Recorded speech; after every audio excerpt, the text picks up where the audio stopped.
Muy buenas tardes. Como rector del Colegio Adventista Libertad, es un gusto darle la bienvenida en esta tarde a este encuentro académico. En el marco de la celebración de los 90 años de la institución, hemos propiciado este espacio e invitado a, en primer lugar, nuestra institución hermana de la ciudad, el Colegio Adventista del Norte. Bienvenidos.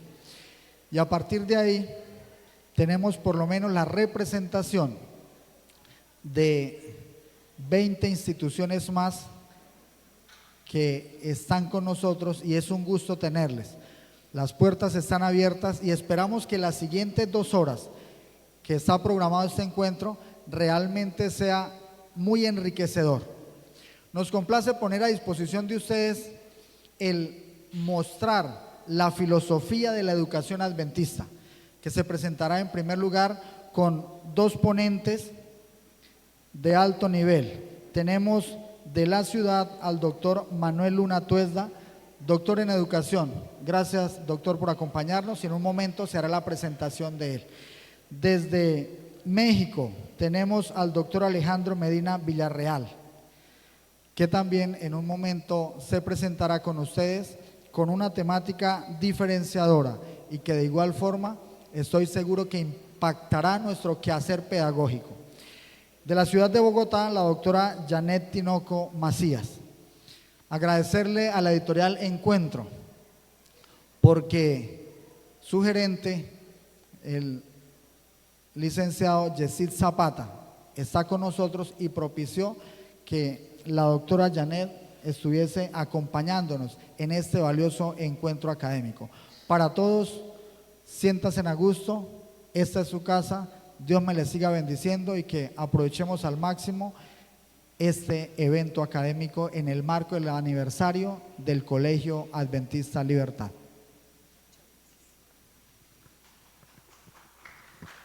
Muchas gracias, profe Arbey. Y en esta tarde, como ya lo mencionó nuestro señor rector, se encuentra con nosotros el doctor Manuel Luna Tuesta. El doctor Luna es poseedor de una amplia experiencia siendo coach de parejas y familias, también en liderazgo cristiano y la educación. Realizó la licenciatura en teología en la UNAC con sede en Medellín. Cursó un diplomado en bienestar familiar. Es magíster en Ciencias de la Familia, con mención en Terapia Familiar de la Universidad Peruana Unión, cuya sede se halla en Lima. Asimismo, finalizó satisfactoriamente 2 doctorados, uno en Educación Familiar en la Universidad de Montemorelos, México, y otro en Educación en la Universidad de Baja California, México, obteniendo el máximo rendimiento académico que se mereció ser catalogado como summa cum laude. Su núcleo familiar está integrado por su señora esposa, María Rocío Gualdrón, psicóloga de profesión, con maestría en relaciones familiares, y del fruto de esa unión tienen 2 hermosos hijos, Juan Manuel Luna y Faith Juliana. El doctor Luna es autor de una variedad de artículos, folletos y libros cuyos temas abarcan desde la historia cristiana, pasando por los beneficios del ayuno en lo físico y espiritual, llegando a su más reciente publicación, donde se dirige precisamente a parejas matrimoniales. En la actualidad, el doctor y pastor Manuel Luna Tuesta ejerce su liderazgo y ministerio cristiano como presidente y representante legal de la Iglesia Adventista del Séptimo Día, sección Asociación del Oriente Colombiano. Además, es el director de Educación y Libertad Religiosa del mismo campo eclesiástico. Por todo lo anterior, es de privilegio dar la bienvenida al doctor Manuel Luna Tuesta, quien se presenta en este lugar con una ponencia titulada Una educación que transforma. Doctor Luna, bienvenido.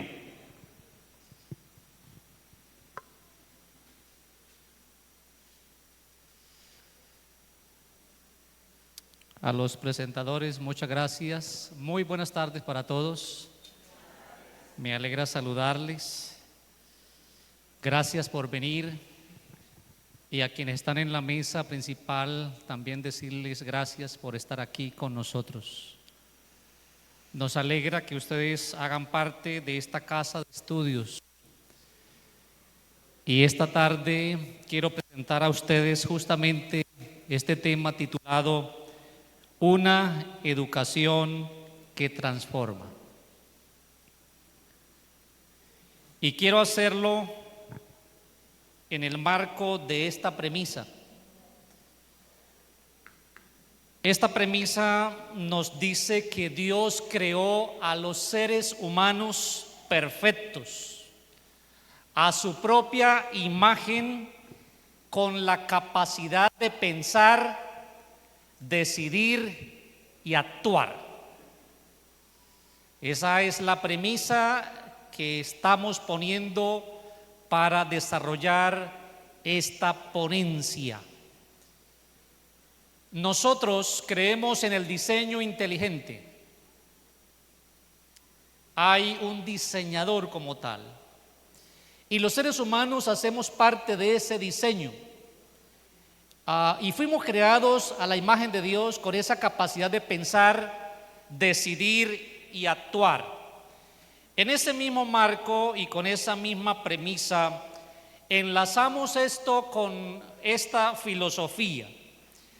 Las características distintivas de la educación adventista destacan el propósito redentor de la verdadera educación, la cual tiene que ver con restaurar a los seres humanos a la imagen de su Hacedor. Teniendo en cuenta la premisa, el ser humano fue creado por Dios con esas facultades especiales, pero luego vino el problema del pecado. De ahí nuestra filosofía. Esta filosofía, cuyo propósito es restaurar a los seres humanos a la imagen de su Hacedor. Y en esta tarde voy a presentarles 5 agentes educativos para la transformación de nuestros estudiantes. Una educación que transforma. Pero antes de presentar el primer agente educativo, voy a presentar la misión y propósito de la educación adventista a nivel mundial. La Iglesia Adventista tiene un sistema educativo mundial. Hace unos años atrás fui a conocer lo que fue la primera escuela en Estados Unidos de la Iglesia Adventista. Y he tenido la oportunidad de ir a otros lugares del mundo a conocer esos orígenes, esa génesis de nuestra educación adventista. Pero escuchen y miren, vamos a mirar la misión, el propósito de la educación adventista: preparar a los estudiantes para una vida útil y una vida feliz. Vida útil y vida feliz. ¿Y qué más? Promoviendo la amistad con Dios, el desarrollo integral de la persona humana, la aceptación de los valores bíblicos y el servicio generoso a los demás. Y ahora sí, sin más preámbulos, estos agentes educativos para transformar, son 5 que voy a presentar. El primer agente educativo para la transformación es el hogar. Es el hogar. Llevo investigando científicamente a la familia más de 14 años. Y ahora combino esas investigaciones con la educación. Y he encontrado que el primer agente educativo para transformar la educación, transformar a nuestros estudiantes, está en el hogar. El hogar es la agencia, ustedes saben, educativa básica y más importante de Bucaramanga, de Colombia y del mundo. Y los padres nos constituimos en los primeros y más influyentes maestros de nuestros hijos. ¿Quiénes se constituyen en los más importantes, influyentes y primeros maestros de los niños? Los padres. Los padres. Entonces, todo el ambiente, o lo que llamamos en otros términos el clima familiar, también contribuye a formar los valores, las actitudes y la cosmovisión de los niños y de los jóvenes. ¿Cuál es el primer agente educativo para transformar? El hogar.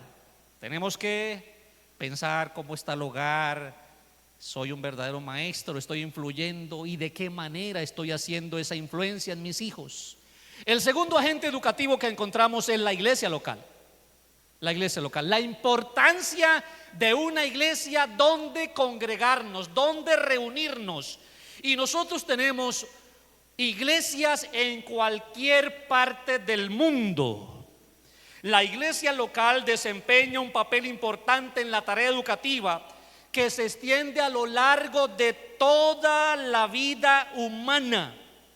Nosotros tenemos un sistema de educación que va desde los 0 años hasta los 100 años. El sistema educativo de la iglesia adventista, formal y religioso e informal como tal, es extraordinario. Es extraordinario.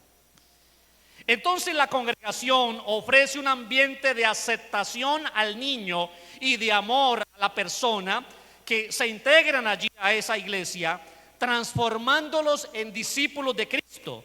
Y esta comprensión incluye tanto la dimensión intelectual como una vida de conformidad con la voluntad de Dios. Es importante que entendamos que la iglesia contribuye en la formación integral de la persona. El tercer agente educativo para transformar es la escuela.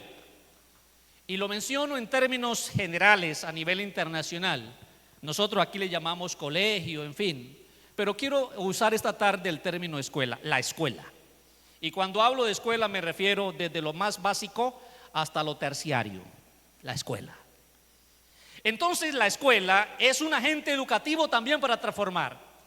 Y ustedes, aquí algunos padres de familia, docentes, hacen parte de esta comunidad educativa, y por lo tanto el currículo formal y el no formal coayudan para que los estudiantes alcancen su máximo potencial en el desarrollo espiritual, desarrollo mental, en el desarrollo físico, en el desarrollo social y en el desarrollo vocacional.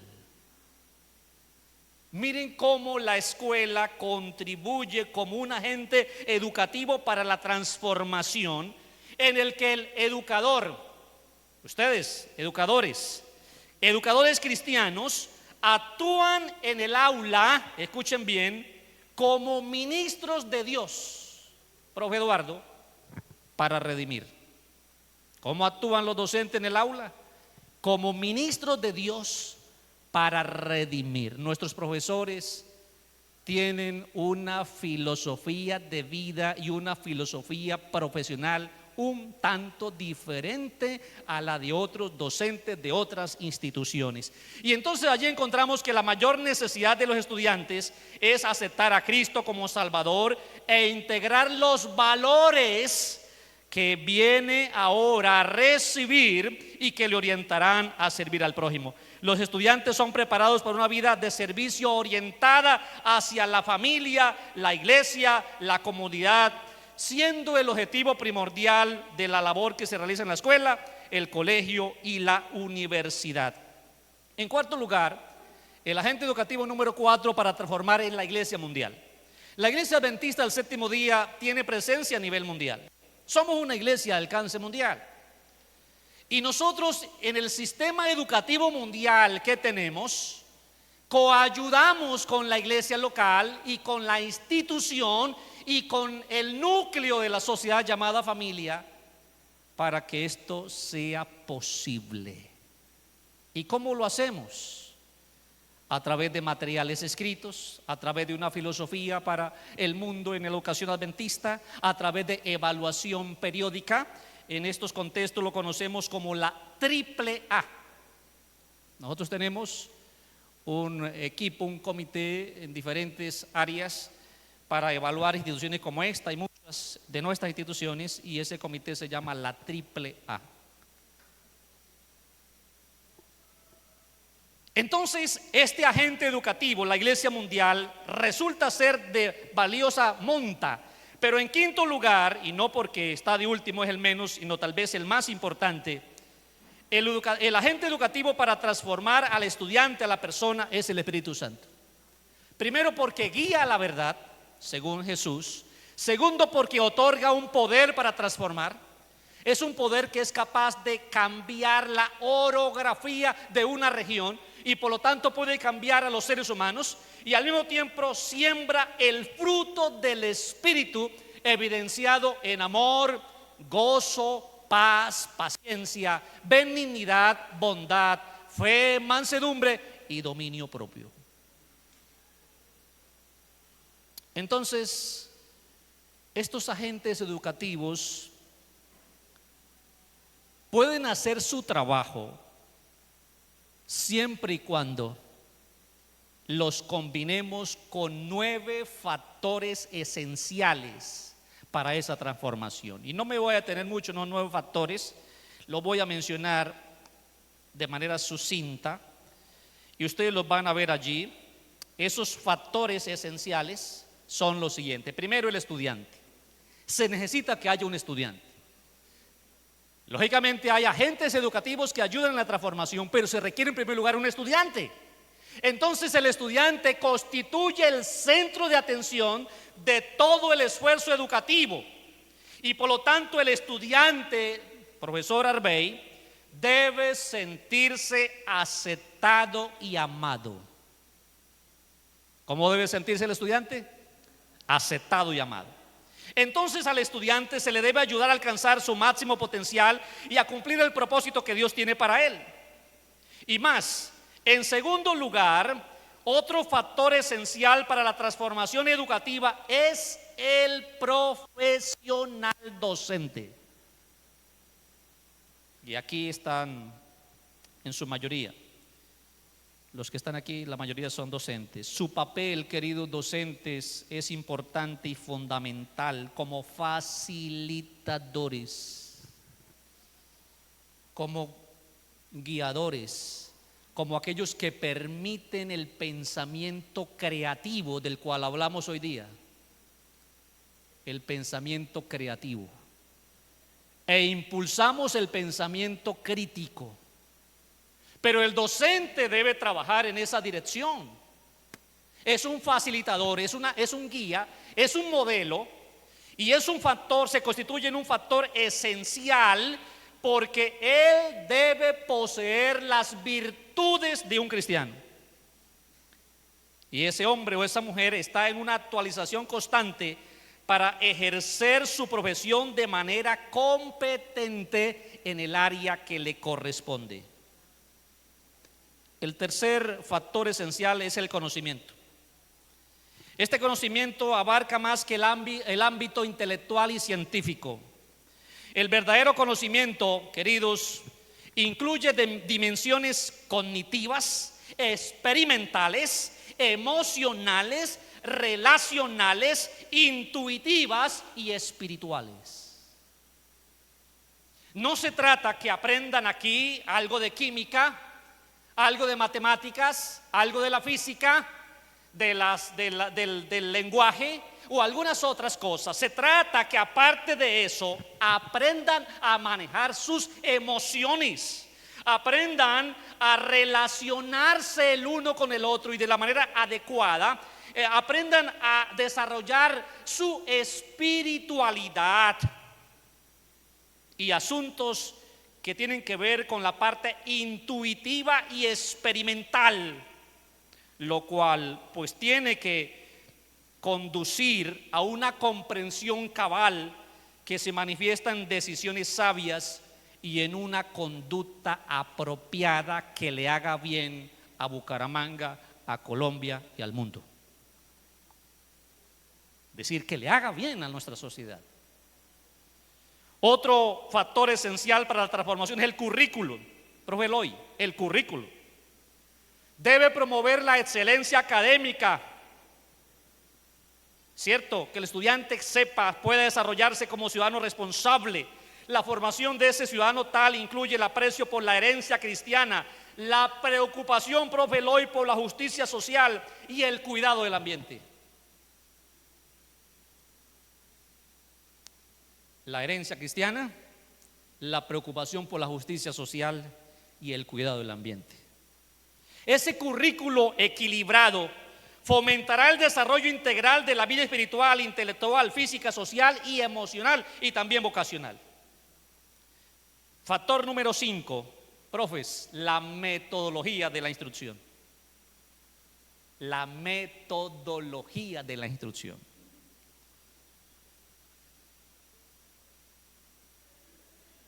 El mundo ha cambiado y las maneras para ayudar a los estudiantes también debe mejorar, debe cambiar. Entonces, esa instrucción favorece la participación activa del alumno para darle la oportunidad de poner en práctica lo que aprendió y será apropiada para cada disciplina y a la cultura en que vive. Tenemos que reinventarnos constantemente. Eso le llamamos una reingeniería constante en la vida del profesional, en este caso del maestro. Número 6, factor número 6, los valores, enseñanza e internalización. Esos valores técnicos, económicos y utilitarios. También los valores vitales que son la educación física, educación para la salud. Los valores estéticos, la literatura. Doctor Villarreal. Valores estéticos que tienen que ver con la parte musical, profes de música y asuntos pictóricos. Los valores intelectuales que tienen que ver con la humanística, la ciencia, la técnica, y los valores morales que tienen que ver con la parte individual y social, y los valores trascendentales que tienen que ver con la cosmovisión, la filosofía y la religión. Estos factores esenciales. El número 6 me gusta. El número 7, la disciplina.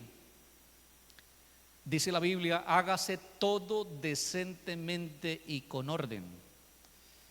Y la disciplina hace parte de los factores esenciales para la transformación. Y lógicamente allí viene en una educación como esta, como la adventista, se basa en el objetivo de restaurar la imagen de Dios en cada estudiante y reconoce el libre albedrío individual y la influencia del Espíritu Santo. La disciplina procura el desarrollo del autocontrol. Importante. Número 8, la vida estudiantil. El ambiente del aprendizaje combinará, profe Arbey, de manera equilibrada la adoración a Dios. Tenemos espacio para adorar a Dios, el estudio, el trabajo y la recreación. ¿Cumple este colegio con eso? Sí lo cumple. Nuestros espacios, zonas libres, espacios para jugar, espacios para sembrar, en fin, todo esto para venir al templo. Este ambiente de campus está impregnado de espiritualidad alegre, un espíritu de colaboración y respeto por la diversidad de individuos y culturas. Y número 9, la evaluación. Es importante la evaluación. Y se debe hacer con base en la filosofía de la educación adventista, observando lógicamente el currículo formal, las actividades de enseñanza, aprendizaje, la atmósfera del campus como tal, escuchando el testimonio de estudiantes, escuchando a los egresados, escuchando a patrocinadores, a empleados, incluso a vecinos. La evaluación, ya sea de individuos o de la institución como tal, tiene un propósito constructivo y siempre procura alcanzar el elevado ideal divino de la excelencia. Concluyo con esto. Primera conclusión: un buen hogar, el apoyo de la iglesia local, la formación en la escuela, el liderazgo de la iglesia mundial y la persona del Espíritu Santo y su poder son los agentes educativos que transforman integralmente al estudiante. Conclusión número 2: Si los agentes educativos, los 5 mencionados, se combinan con los factores esenciales, se potencia la real educación transformadora.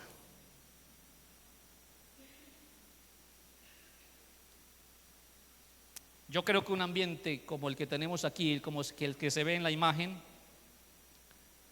nos pone a pensar y a soñar que vale la pena que nuestros hijos sean y nosotros también seamos transformados para servir mejor a la sociedad, servir mejor a Dios y estar un día en un ambiente tan agradable como el que presenta esta imagen creada por inteligencia artificial. Muchas gracias, que Dios los bendiga. Licenciatura en Educación con especialidad en Psicología Educativa de la Universidad de Montemorelos en México. Además, cuenta con 2 maestrías, una en Educación de la Universidad Nacional Autónoma de México y otra en Artes en Estudios Bíblicos. También posee un doctorado en Letras Modernas de la Universidad Iberoamericana en la Ciudad de México y actualmente está realizando un doctorado en Filosofía y Estudios de la Biblia en el Seminario Teológico Adventista Interamericano.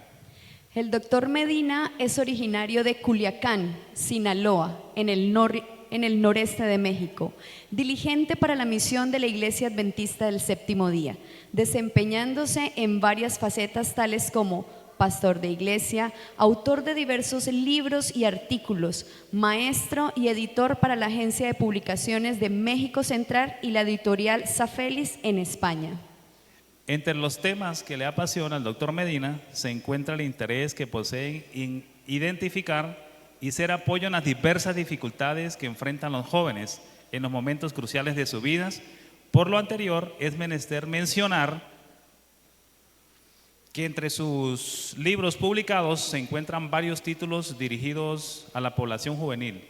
Entre ellos se encuentra Renuévame, libro devocional del 2020.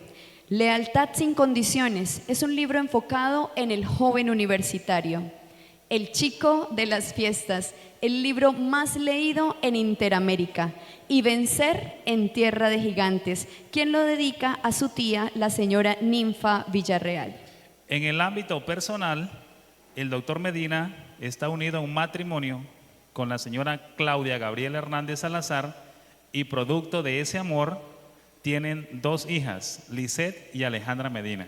Damos la bienvenida de nuevo a nuestro país y a este encuentro al doctor Medina con su tema titulado Una pedagogía disruptiva.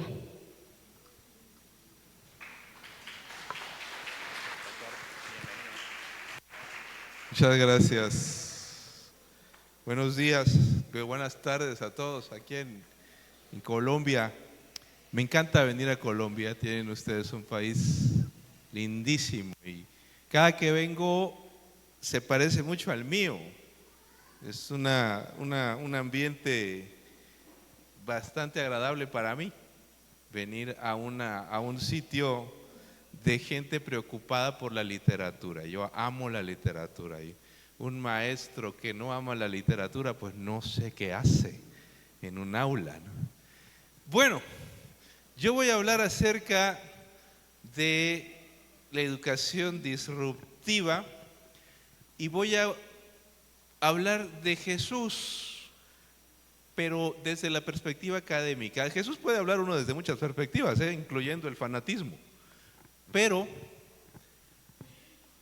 ¿qué nos enseña Él a los maestros? Independientemente de que creamos o no creamos en Él, la capacidad pedagógica es alucinante. Y yo voy a hablar de 9 elementos que Él tenía.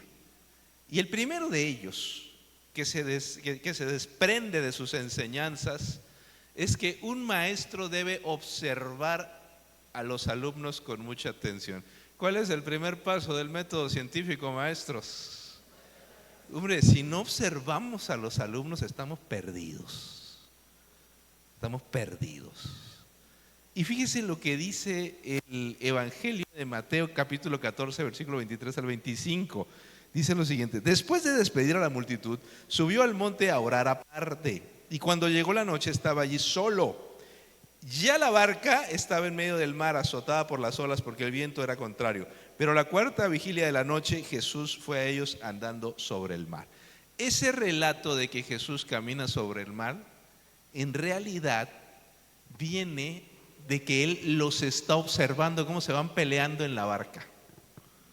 Y como se van peleando en la barca y luego empieza ahí el viento y ellos no saben cómo resolverlo, Él se acerca a ellos.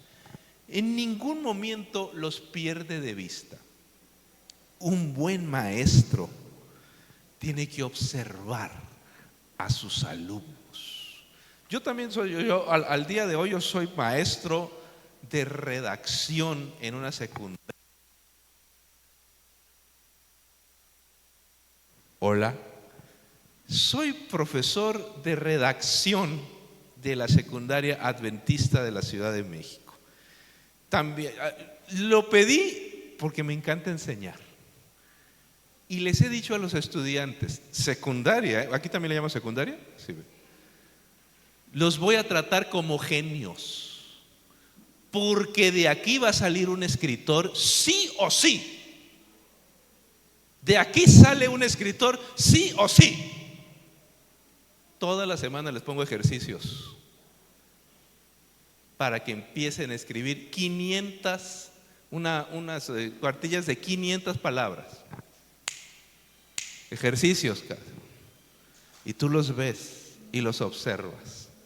Esta niña puede llegar lejísimos, dice uno, pero yo como maestro la tengo que empujar y decirle a la mamá: usted no sabe lo que tiene ahí, tiene una maravilla.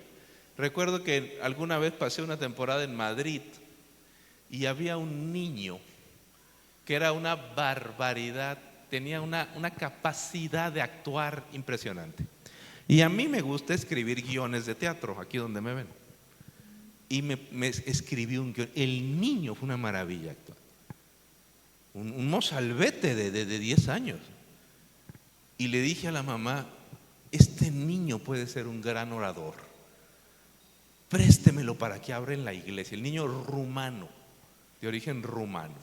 Y entonces me dice la mamá: mire, es que el niño, usted déjemelo y no fastidie. Y entonces yo le dije: yo le voy a preparar el tema, y lo empecé a instruir. Y llegó el día que allá no se acostumbra a que un niño hable en una iglesia. Entonces me tocaba a mí el tema, me paré a hablar delante de la gente. Le dije: pues hoy no hablo yo, hablo este niño, y me quité. La gente se quedó impactada. ¿Cómo habló ese niño? Miren, los estudiantes, los niños, llegan tan lejos como los maestros podemos imaginar. Yo a los míos les digo: yo los voy a tratar como genios. El mismo material que enseño en el doctorado se los voy a enseñar a ustedes, porque ellos pueden llegar muy lejos. Hay que observar. Hay que observar. Este puede llegar muy lejos. Jesús observaba a sus discípulos y deseaba conocer a los que iban a ser los futuros apóstoles. Descubrió sus virtudes y defectos, percibió sus fortalezas y debilidades. Jesús supo en todo momento que aquellos hombres no eran perfectos. Pedro era bastante boquifloja, era metiche a más no poder, reaccionaba de una manera muy torpe, hasta estoy emocionado con este micrófono. No estoy bien aquí, bueno, a ver, con este, a ver si se deja más. Muchas gracias. Y entonces, sin embargo, el Señor lo utilizó. Al principio, simplemente fueron seguidores de Cristo, después llegarían a ser compañeros de trabajo. Lo mismo sucede con los estudiantes. Qué satisfacción que el día de mañana podamos ver cómo ellos crecen y nos superan. En segundo lugar, De las enseñanzas de Jesús yo veo que uno debe convivir con los alumnos. Esos maestros, pues que se sienten dioses, que actúan como deidades y que literalmente no permiten que los estudiantes se le acerquen, pues uno no sé de qué están hechos. La convivencia es parte de la enseñanza. Alguna vez, bueno, antes de presentar este ejemplo, fíjense cómo dice, en Juan 17, 6 al 8, dice así, he manifestado, está orando Jesús, dice, he manifestado tu nombre a los hombres que del mundo me diste, tuyos eran y me los diste y han guardado tu palabra, ahora han conocido que todas las cosas que me han dado proceden de ti, porque las palabras que me diste les he dado y ellos las recibieron y han conocido verdaderamente que salí de ti y han creído que tú me enviaste. Esos verbos en el griego del Nuevo Testamento, conocer, recibir, son verbos que conllevan mucha intimidad. Es decir, habían convivido mucho con Jesús. Un buen maestro tiene que convivir con sus estudiantes. Jesús no colocó barreras sociales, intelectuales o espirituales con sus discípulos. Ellos podían venir y acercarse y abrirle el corazón y decir, mira, tengo este problema, tengo esta situación. Un buen maestro, afuera del aula, tiene que aprender a convivir. Una de las cosas que a mí me marcó en mi paso por la escuela adventista, ustedes saben que cuando uno está jovencito, pues le gusta el sexo opuesto. Las chicas a mí me encantaban, desde que estaba en el kinder me gustaban las niñas. Y resulta que yo sí fui muy inquieto con ese tema. Y cuando estaba en la universidad, pues un día una condenada me partió el corazón. Y estaba yo sentado una noche frente al campo de fútbol, como buen machito, como decimos en México, llorando. Ahí estaba yo, porque una chica pues no había pasado algo mal. Y entonces llega un maestro, mi maestro de historia. ¿Qué tienes? Me dice. Nada, le dije yo. No, ¿qué tienes? ¿Algo te pasa? No, yo no quería decirle nada. No tengo nada, le dije yo. Veo que estás llorando. Y llega y se sienta. Y entonces me pone la mano en el hombro y me empieza a contar. Ese momento, yo creo que es uno de los momentos más importantes de mi vida universitaria.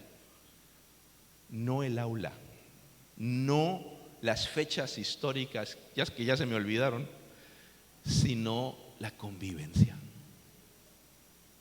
El saber que un maestro es algo más que un instructor. Eso te enseña Jesús. Por otro lado, número 3, la buena enseñanza se concentra en elementos esenciales. Hay muchas cosas que podemos enseñar en esta época. 1000 cosas que podemos enseñar, y ojo con lo que voy a decir, que no valen para nada. Pero hay elementos que son fundamentales. Mira, en Marcos 7:20 dice la Biblia lo siguiente. Pero decía que lo que sale del hombre, eso contamina al hombre. Porque de dentro del corazón de los hombres salen los malos pensamientos, los adulterios, la fornicación, los homicidios, los hurtos, las avaricias, las maldades, el engaño, la lujuria, la envidia, la calumnia, el orgullo y la insensatez. Jesús era tan directo, iba a la esencia. Se podía decir 1001 disparates, pero él decía básicamente lo elemental. Se centraba en lo importante.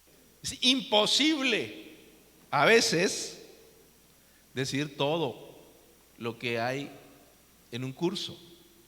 Hay que centrarse en lo más importante. Y no perdió tiempo discutiendo conjeturas, suposiciones o disparates teológicos de la época, que claro que lo sabía y lo sigue habiendo. Él se concentró en las verdades cardinales de lo que entonces estaba hablando acerca de la salvación. Nosotros como maestros tenemos que concentrarnos en lo esencial. en lo esencial. Número 4, la buena enseñanza debe presentarse con autoridad. Oye, este es un asunto tremendamente crítico, dada la sociedad en la que en que vivimos. Dice Mateo 7, 28 y 29, cuando terminó estas palabras, la gente estaba admirada de su doctrina, porque les enseñaba como quien tiene autoridad y no como los escribas. Los escribas eran la gente más capacitada de esa época. Un escriba tenía que ir a vivir desde a los 9 años, entre los 8 y los 9 años, a vivir a casa de otro escriba para empezar a aprender todo lo que eran los únicos que sabían leer y escribir en aquel entonces. No vayan a pensar que la sociedad hebrea sabía leer, de ninguna manera.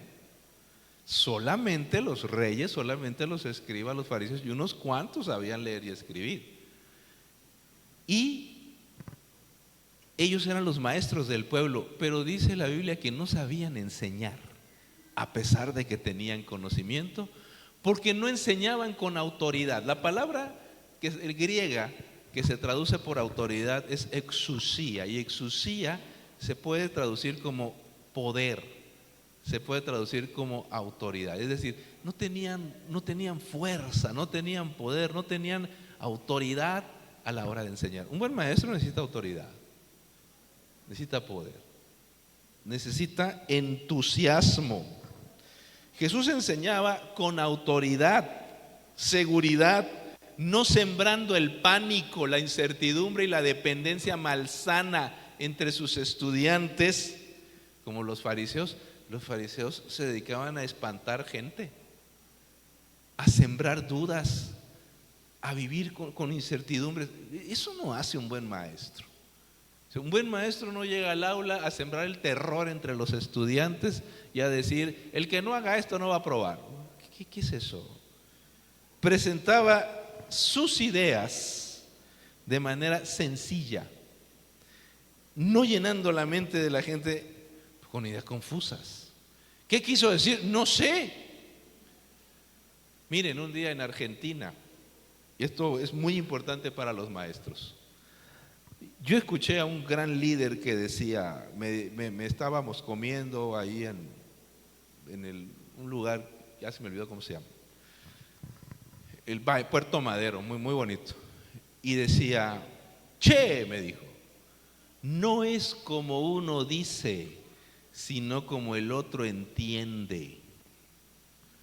Eso es una clase magistral de comunicación. No es como uno dice, sino como el otro entiende. Es que yo le dije claramente, pues no te entendió. Es más importante lo que entienden los estudiantes que lo que nosotros decimos. Mucho más importante. En la comunicación hay que asegurarse que le entendió. Pero es que yo le dije negro y el otro entendió blanco. Hay que asegurarse. No es como uno dice, sino como el otro entiende. Número 5. La enseñanza brillante despierta admiración, respeto y lealtad de los estudiantes hacia los maestros. Fíjese cómo dice la escritura en Mateo 10:25. Al discípulo debe bastarle ser como su maestro y al siervo como su señor. Muchos niños ya no quieren ser como sus maestros. Quieren ser como una estrella de fútbol. Quieren ser youtuber. Quieren ser alguna vulgaridad. Y eso es terrible. El maestro debe ser la principal figura de admiración de una sociedad. Una sociedad que no le da al maestro su lugar no tiene futuro. No tiene futuro. Una comunidad que no coloca al maestro, al que está formando a los más pequeños, le da la dignidad necesaria, no tiene futuro. Por eso, cuando a uno le dicen, yo estudié esta carrera por usted, eso es extraordinario. Yo quiero estudiar lo mismo que usted. Yo quiero seguir, ese maestro está cumpliendo su función. que se le ha dado.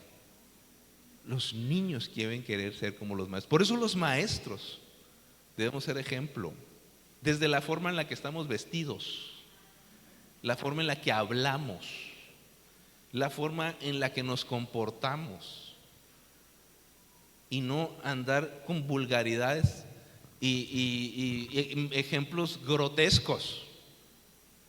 Nosotros somos los ejemplos de los niños. Si yo quiero ser como él, yo quiero hacer lo mismo. Y cuando uno les dice a ellos, tú puedes ser mucho mejor que yo me voy a encargar de que llegues lejos, y el niño lo cree, eso es algo, prepárense para ver una revolución. Una revolución. Otro elemento, los maestros han de ser vistos como los mejores modelos de la vida. El hecho de estar frente a un grupo que lo observa uno y lo ve de cabo a rabo es extraordinario. Los estudiantes deben considerar un privilegio ser como sus maestros. ¿Qué vas a estudiar? Lo mismo que usted. Lo mismo que usted. Y a las edades que nosotros enseñamos, los niños y los adolescentes buscan modelos, incluso en la universidad. Cuando yo estaba en la universidad, un día llegó un maestro buenísimo, de lo mejor que he tenido en toda mi vida. Ese era un monstruo, ¿qué cosa? No hablaba español y en 20 días estaba predicando en la iglesia. Dije, no, dije yo, a este me le pego, a este me le acerco. Y ya ahí me le acerqué y le dije, oiga, necesita quien le barra su despacho, necesita quien sacuda ahí el polvo de su oficina.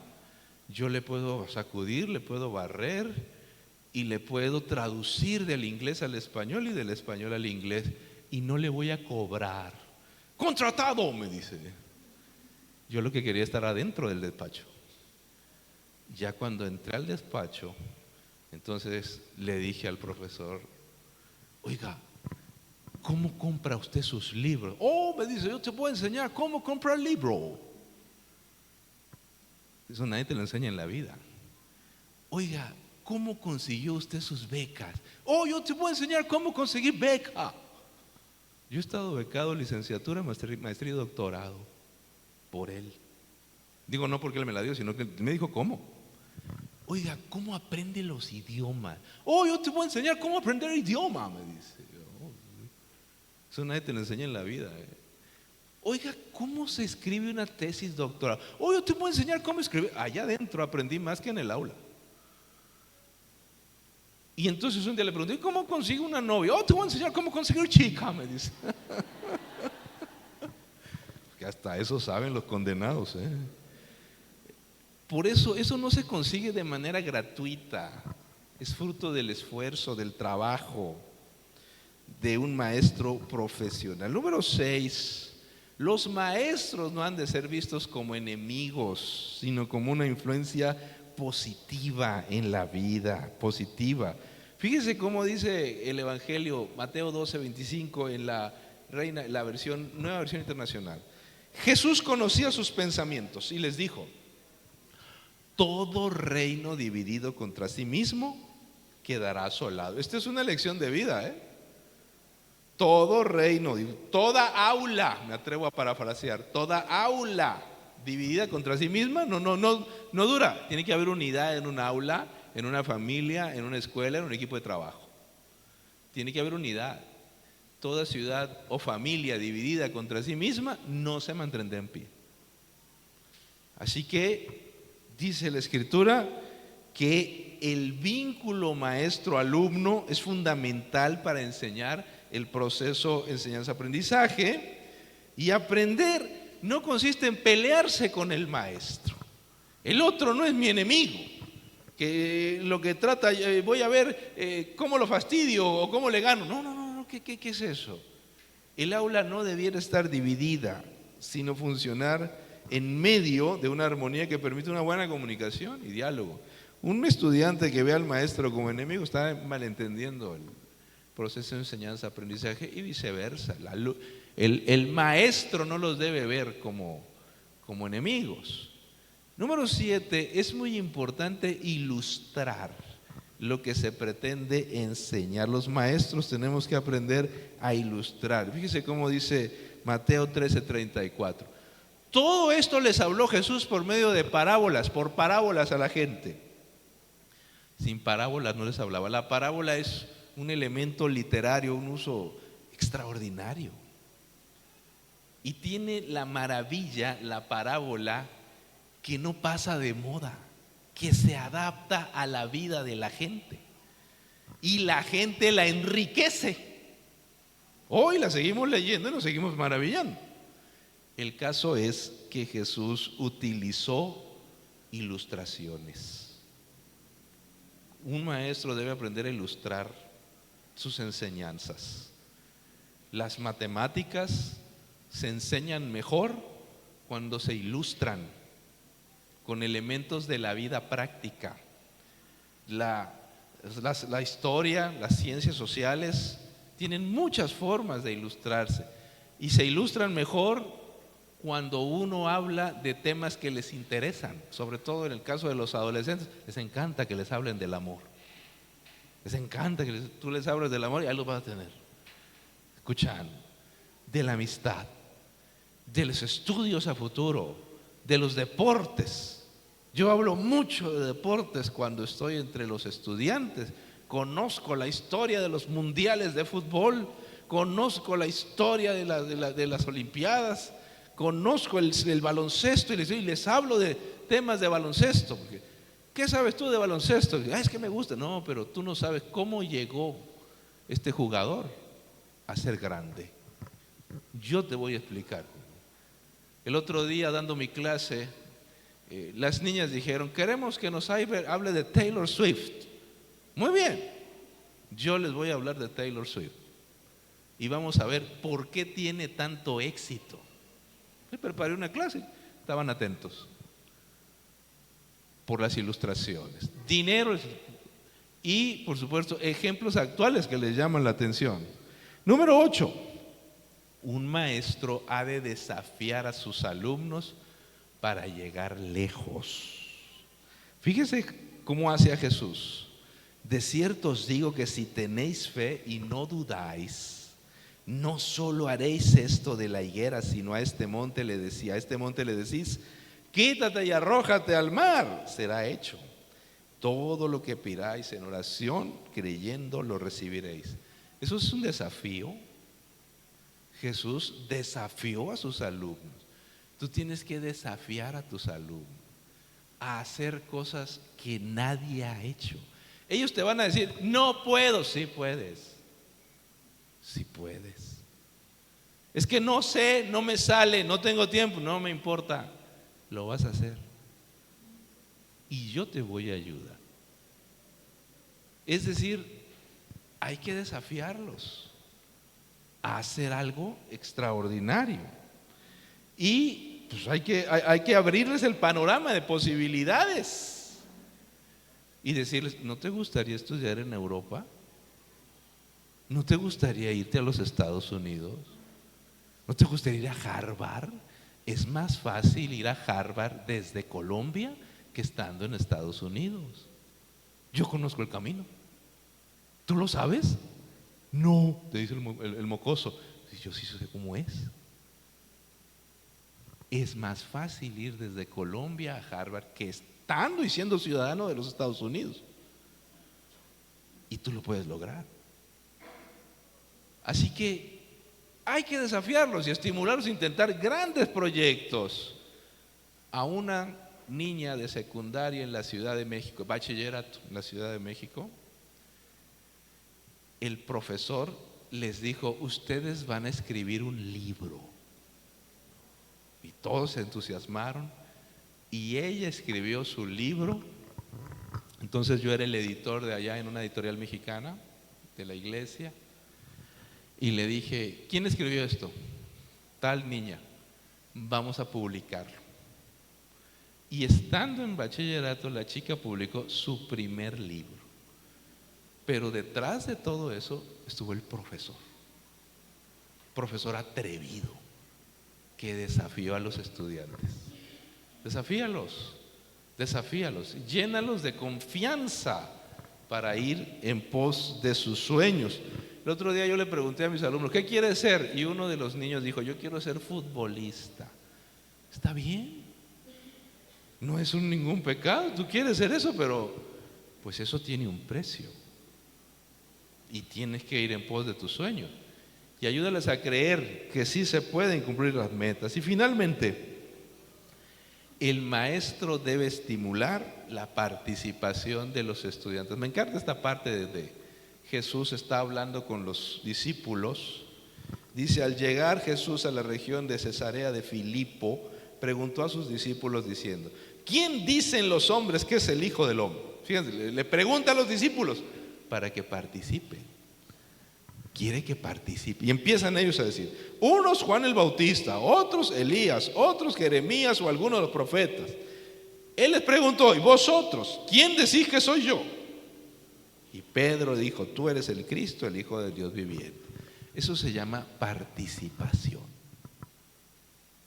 La participación es un elemento fundamental del aprendizaje que ustedes y yo sabemos. Pero la gente aprende cuando participa. Queridos amigos, Jesús propiciaba la participación y hacía preguntas provocadoras para hacer pensar a sus estudiantes. Los motivaba a expresar opiniones y dar puntos de vista. Aprovechaba situaciones complejas para que ellos buscaran soluciones. Por eso hoy seguimos muy impresionados de la manera en la que Jesús enseñaba, y hasta el día de hoy seguimos adquiriendo conocimiento de las enseñanzas del más grande maestro. Muchas gracias, buenas tardes a todos.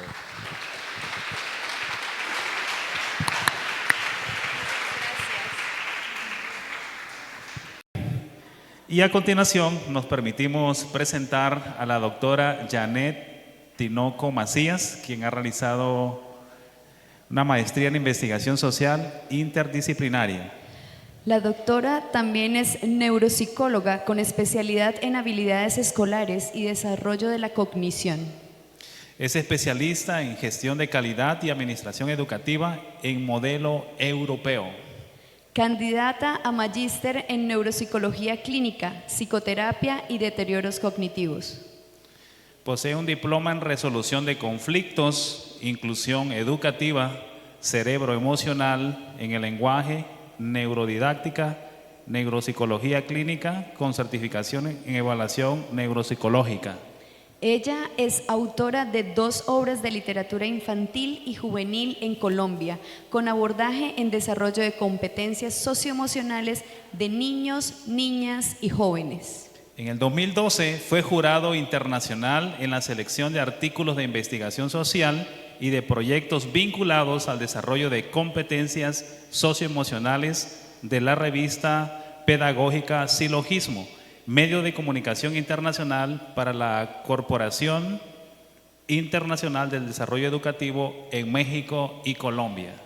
Durante 20 años se ha desempeñado como maestra de habilidades en la comunicación, didáctica de la enseñanza de la lectura y escritura en primera infancia, comprensión y producción de textos y metodología de la investigación en todos los niveles de la educación en Colombia, incluyendo el de posgrado. Asesora de varios programas de formación académica y formulación de proyectos innovadores a nivel escolar con la Secretaría de Educación de Bogotá en diferentes áreas para docentes en primera infancia, primaria y secundaria. Se desempeñó como gerente nacional de formación en la editorial Norma. En esta labor orientó proyectos pedagógicos, transversales e interdisciplinares, acompañando así a todas las áreas de las instituciones educativas en sus planes de mejoramiento en sus 4 gestiones. Conferencista en temas especializados en el desarrollo del pensamiento crítico y creativo, neuropedagogía, inclusión educativa y aprendizaje socioemocional. Actualmente se desempeña como consultora especializada en neuropsicología escolar, haciendo énfasis en desarrollo de habilidades comunicativas, académicas y desarrollo de competencias socioemocionales, involucradas en los de aprendizajes de niños, jóvenes y adultos, implementando nuevos esquemas neurocognitivos. Damos pues la bienvenida a este encuentro académico a la doctora Janet Tinoco con su tema titulado Estrategias para fortalecer el pensamiento crítico, vinculando estrategias de neurociencia.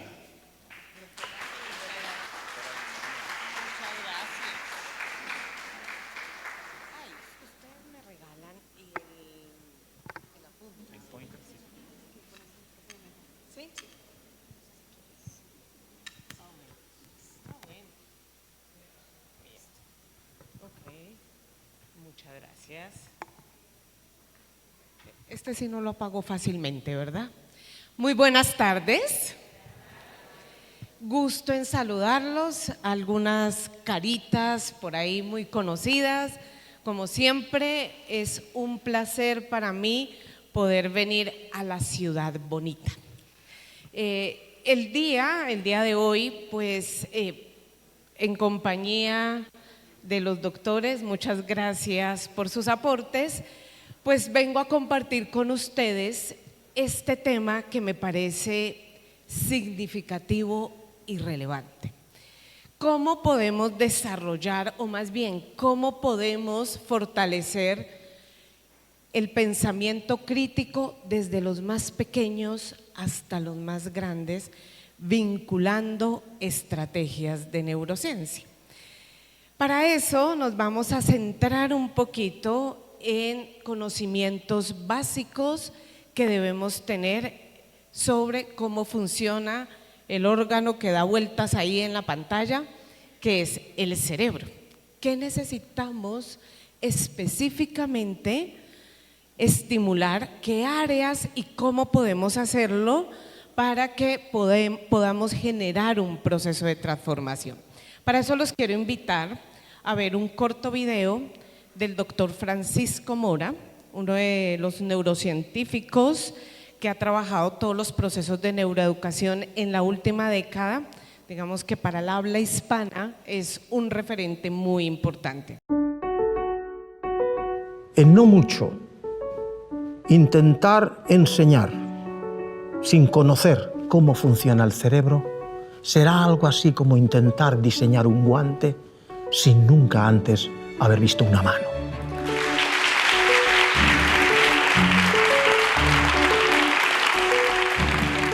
La cultura en que vivimos y que hemos conocido y conocemos se está muriendo. Está naciendo una nueva cultura, la cultura neuro, que significa el darnos cuenta que el ser humano, lo que es el ser humano, lo que siente, lo que cree, lo que piensa, lo que hace, y en ello está evidentemente aprender y memorizar, es producto del funcionamiento del cerebro. La importancia, por tanto, de ello es trascendente. Pero es tan nuevo que es discutido todavía. Hay docentes de prestigio que todavía en este momento dicen es que no es tampoco tan necesario hablar del cerebro. ¿Yo puedo explicar lo mismo sin apelar al cerebro? Yo digo que por lo menos la neuroeducación hay que aplicarla ya, aunque solo sea, o aunque solo fuere, para atajar, destruir lo que son, y ustedes y vosotros habéis oído hablar de ello, los mitos, neuromitos o falsas verdades. Hoy todo el mundo habla del cerebro, porque es la referencia importante, más allá de la filosofía. Es lo que nos aporta datos constatados. Y cuando hablamos así, hablamos de que podemos hablar de la memoria, del aprendizaje y de la memoria. Podemos hablar, insisto y lo repito, de valores y normas. Pero podemos hablar ya con fundamento de lo que significa y el valor que tiene la atención.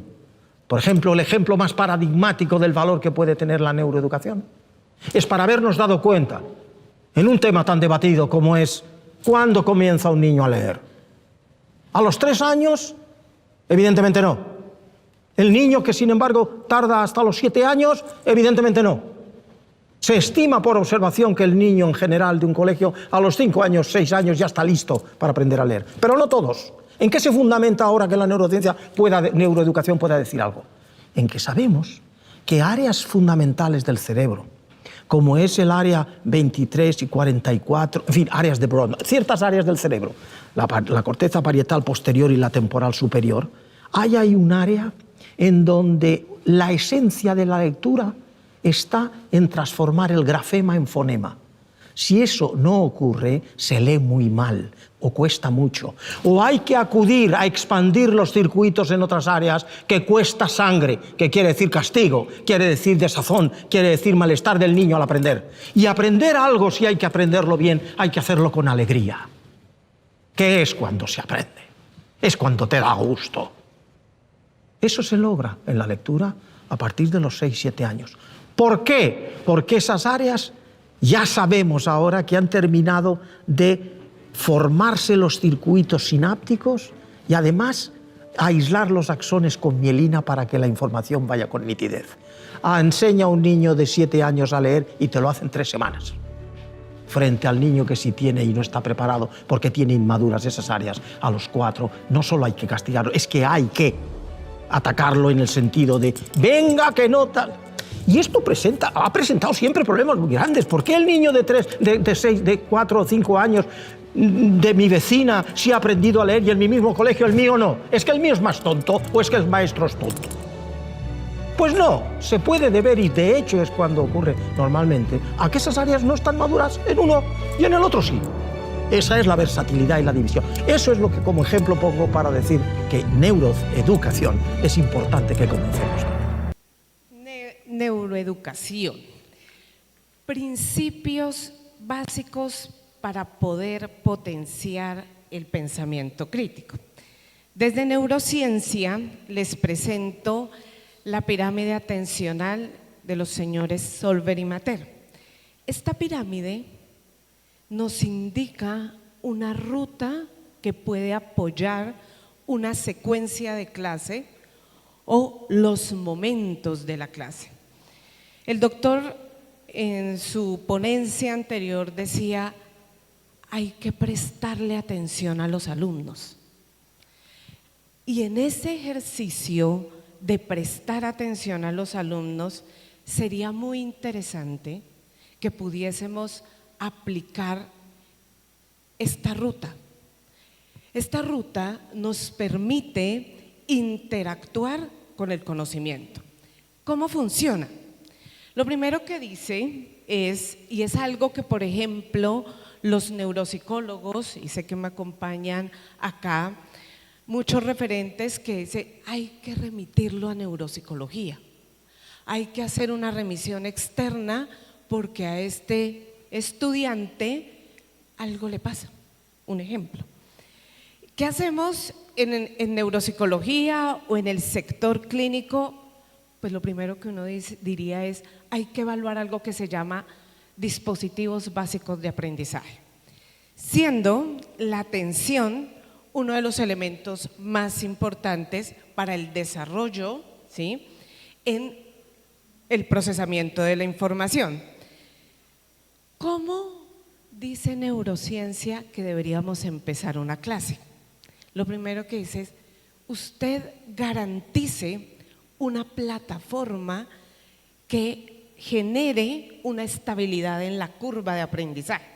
Y para eso es importante que tengamos la atención de nuestros alumnos, por lo menos desde su sistema, ¿sí?, sensorial y corporal.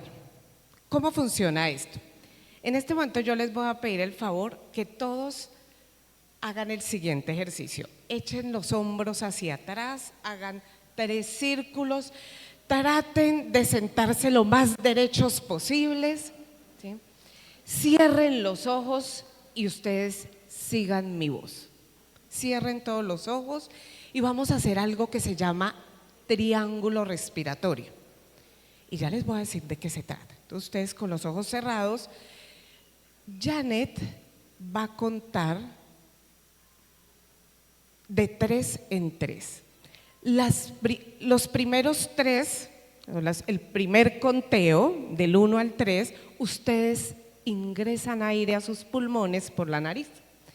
Los siguientes 3, el siguiente conteo de 3, ustedes lo van a sostener. Y los siguientes 3, 1, 2, 3, ustedes lo van a exhalar muy suave por la boca. ¿Están listos? Cierren los ojos y yo empiezo a contar. 1, 2, 3, sostengan. 1, 2, 3, exhalen. 1, 2, 3. Inhalen. 1, 2, 3, sostengan. 1, 2, 3, exhalen. 1, 2, 3, última vez. Inhalen. 1, 2, 3, sostengan. 1, 2, 3, exhalen. 1, 2, 3. Muy bien, pueden abrir sus ojitos. ¿Qué acabo de hacer yo? Básicamente son las 5:20 de la tarde. Hay un cansancio, no solo físico, sino mental, propio de las acciones que hemos desarrollado a lo largo del día. Muchos de ustedes, y me incluyo, levantados desde muy temprano. Para llegar a esta ciudad hermosa, me levanté a las 3 de la mañana, tuve que estar a las 4:30 en el aeropuerto y el cerebro empieza a descender su curva de aprendizaje. ¿Qué dice el ejercicio, profes? Lo primero que nosotros debemos garantizar es que haya una buena plataforma. Por lo tanto, garantizar una adecuada postura corporal y disposición sensorial es fundamental. Si esto no lo logramos, podrá pasar por allá en otras ciudades que uno empiece una clase de la siguiente manera. Chicos, muy buenos días. Como título, y empiezo. Y está Juan con el cuaderno de la clase anterior. Y está Juliana con el celular. Y está Daniel con el reguero de útiles encima de la mesa. Y yo estoy empezando mi clase. De entrada, no puedo garantizar la primera o el primer piso de una plataforma que permite que haya una adecuada curva de aprendizaje. Focalizar la atención. ¿Qué sucede con este ejercicio que acabo de hacer? Seguramente nos puede pasar. Habrán muchos estudiantes de cuerpo presente y alma ausente, ¿sí? Mirándome a mí y al infinito y más allá. Puede pasar.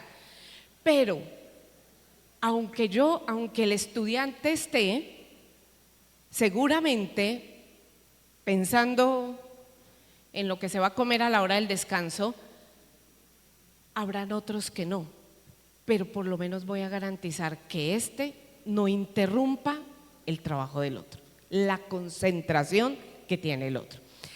De ahí sigue algo en la curva de aprendizaje y dice Francisco Mora, ya digamos que en sus libros de neuroeducación, empieza un elemento importante para algo que nosotros conocemos o es clave en el desarrollo de competencias, la presentación de algunos contenidos. Como decían mis predecesores, no para que los memoricen, los contenidos no se deben memorizar, claro, tenemos que interiorizarlos. Recitarlos de memoria no me garantiza que los estén procesando adecuadamente. ¿Cómo funciona el cerebro? Y tal vez aquí solo me voy a detener unos minutos. En este ejercicio de focalización, el cerebro requiere de 3 a 7 minutos dependiendo de la edad, ¿sí? Es un proceso de activación importante y yo puedo utilizar cualquier estrategia de motivación.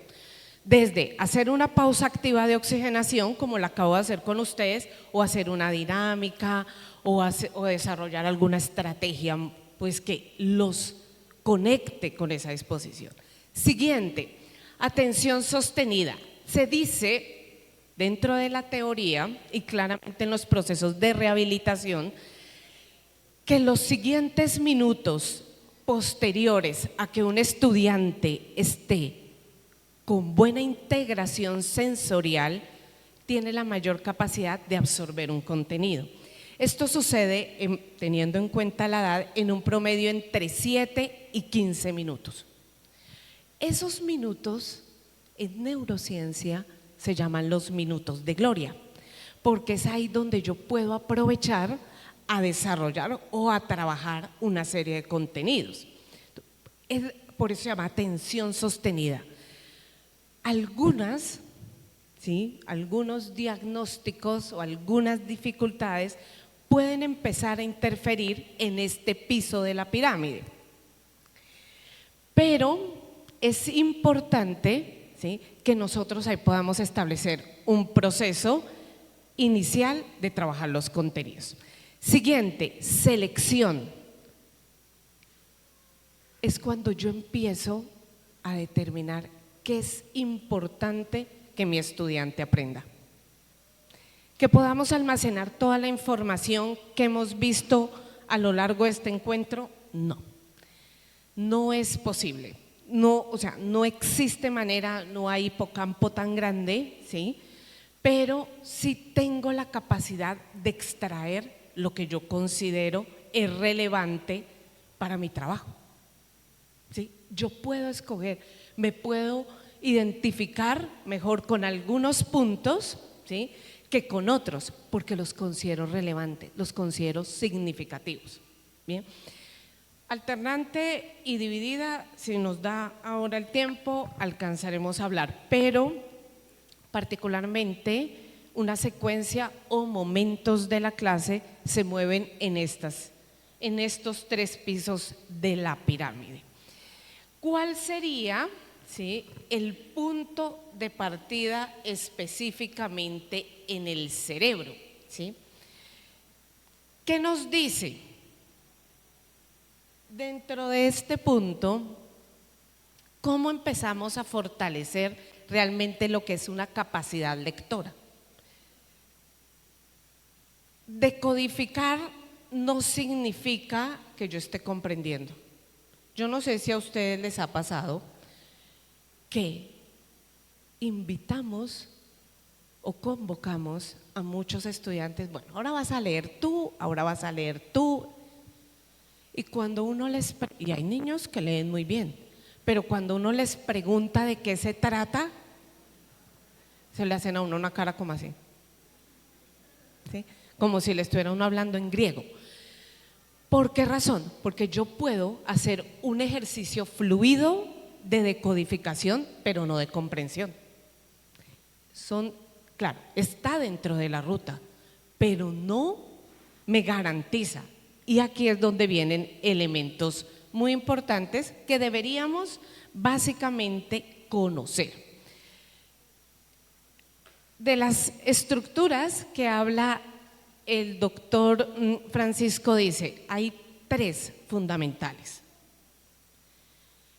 Esto ha hecho, digamos que esto permite que hoy tengamos pensamiento crítico.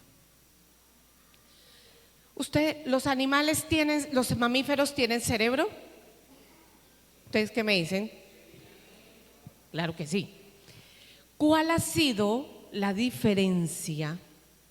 Nosotros, como especie humana, digamos que los humanos, tenemos similitud con 2 o 3 especies en la circunvolución del cerebro.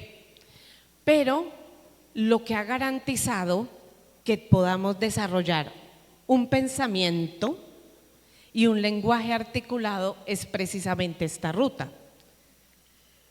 Cuando hay fallas en estos procesos, pues ya no podemos tener un pensamiento crítico. ¿Cómo podríamos entender? Bueno, profes, hay muchos estudiantes que tienen dificultades en la comprensión. En el consultorio yo he tenido muchos pacientes, niños que llegan con dificultades en habilidades escolares, les va mal académicamente, tienen bajo desempeño. En psicología existe algo que se llama, y en neuropsicología, algo que se llama anamnesis. ¿Qué hace uno en la anamnesis? Preguntar sobre unos antecedentes médicos, físicos, biológicos, genéticos de este hijito o esta hijita, ¿sí? Y muchos de ellos, yo tuve una paciente que una meningitis, para todos claramente sabemos de la inflamación de esta membrana, le generó lesiones que afectaron el neurodesarrollo, ¿sí? Y así muchos niños pueden llegar con afectaciones congénitas y afectaciones postnatales, que han especialmente estas áreas. Lo más peligroso, por ejemplo, para un niño es cuando a los bebés, ustedes de pronto alguna vez han visto que a los niños los lanzan cuando son bebés. Eso es fatal. Eso es acabar con el cerebro de un bebé por el choque que tiene su cerebro, ¿sí?, con algo que se llama la cavidad craneal, que antes de los 3 años no es hueso, ¿sí?, no es hueso.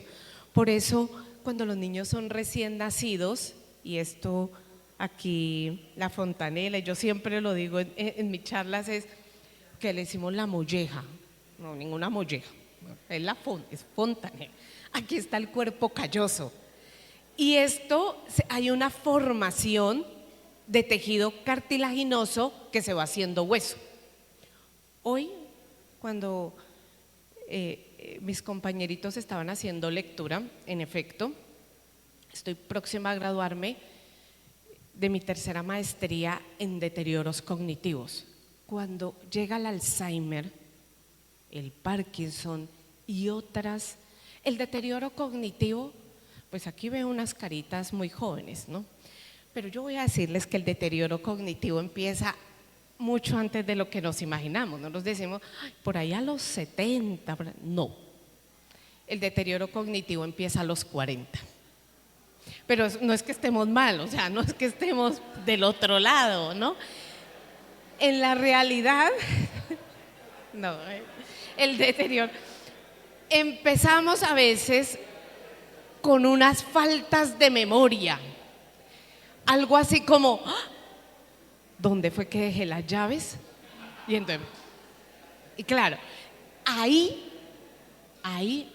eso hace, no es que ustedes ahora entren en angustias, se me olvidó dónde dejé las llaves y tengo deterioro cognitivo. No tan así, pero en la realidad empieza, por eso ocupar la mente es tan importante.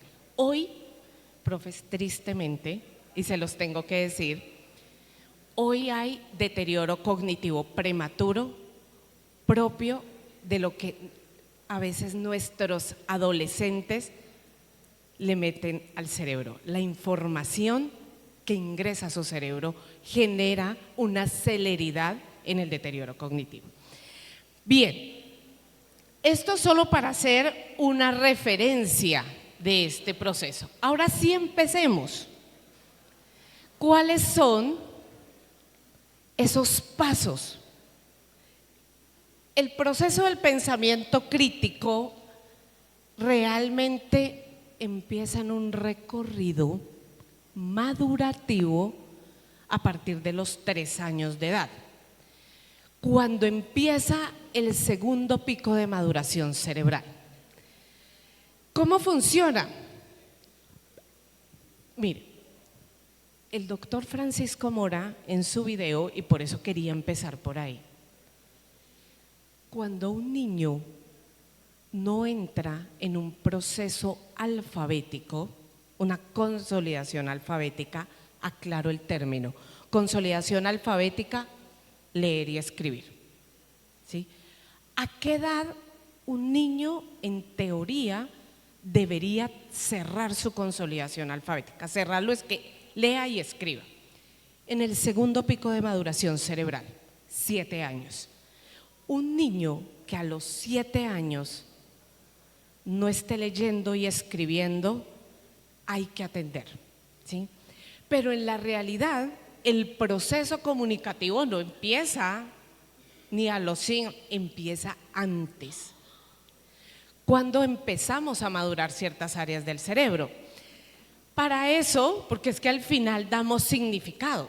Cuando yo sé, pues en la ternura que nos caracteriza, las mamás pues le dicen a los bebés: ¿quién está aquí, mi amor? Mamá.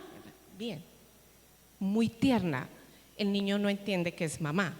Lo que está haciendo es una identificación del sonido de su voz y empieza a hacer una identificación de su rostro. Lo primero que identifica el cerebro de la mamá, o sea, de mamá, papá y familia, en la voz. Porque mi hijo escucha mi voz estando dentro del vientre, escucha mi voz, ¿sí? Luego eso hace que haya una identificación. Posterior, activación del bulbo olfatorio. Yo sé cuál es el olor de mi mamá y por eso me siento seguro o segura en los brazos de mamá o de papá, ¿sí? Esa es la ruta, pero al final ahí empieza pensamiento. ¿Cómo empezamos a dar ese significado? ¿Sí? ¿Cómo alcanzamos a dar? Y por eso por aquí lo decían mis colegas, el acompañamiento de la familia. La familia sí o sí es el primer ente de formación. Tristemente, se los digo un poco desde la experiencia profesional en Interconsulta, no la tenemos como quisiéramos, ¿sí? Hoy no hay tanto, pero digamos que el acompañamiento y ese primer paso en la formación madurativa del cerebro, pues a veces no está. Voy a ponerles un caso. Tenemos una chiquita. Esta chiquita fue remitida porque segundo de primaria, 7 años. No lee, no escribe bien, molesta en clase, bueno, una serie de situaciones. Cuando la evaluamos, en todas las áreas, un déficit de atención claramente marcado con una inquietud motora, es decir, que tiene un déficit de atención combinado. Sin embargo, la niña había sido valorada con déficit cognitivo, es decir, que había dificultades en el procesamiento de la información y iba a tener afectaciones, ¿sí? en el pensamiento, ¿sí? en el pensamiento lógico y crítico. Pero claro, esto no es solo de Janet, yo me apoyo de 6 profesionales más en otras áreas. La niña tiene algo, y quiero que quede hoy un poco claro, es un término bastante reciente que se llama síndrome de infantilización prolongada. ¿Qué significa síndrome de infantilización prolongada? Que yo yo no estimulo, solo protejo, le hago, le doy. Para que tú hagas silencio te doy el celular, pero yo no te acompaño realmente en enseñanzas importantes. Luego esta hija se queda siendo bebé, no tiene afectaciones, es decir, físicamente no tiene ningún tipo de afectación, no tiene, pero han habido afectaciones en las pautas de crianza que retrasa todo su proceso. Esto está en terapia y lo que decía el doctor, cuando empezamos a hacer la estimulación adecuada, el acompañamiento adecuado, involucramos la familia en los procesos, esta niña ha empezado a mostrar unos resultados impresionantes. No eran daños en su cerebro, eran daños en las pautas de crianza, ¿sí? Por eso trabajar con las familias es importantísimo.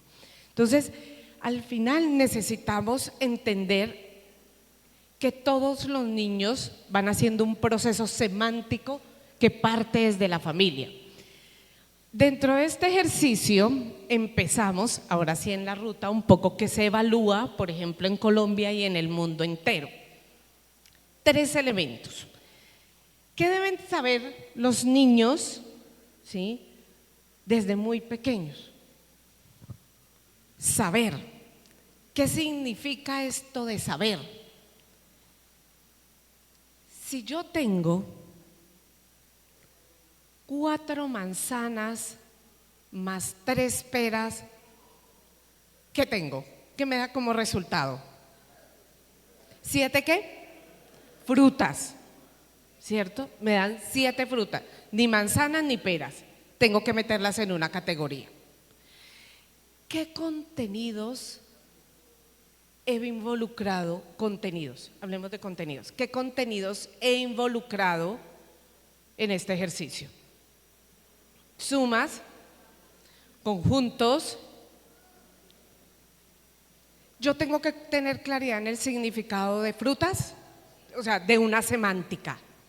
Si yo no conozco la canasta de frutas, profes, a veces ligamos el pensamiento, o más bien los procesos inherentes al pensamiento crítico, solo a 1, 2 o máximo 3 áreas, y el pensamiento crítico se involucra en todas las áreas.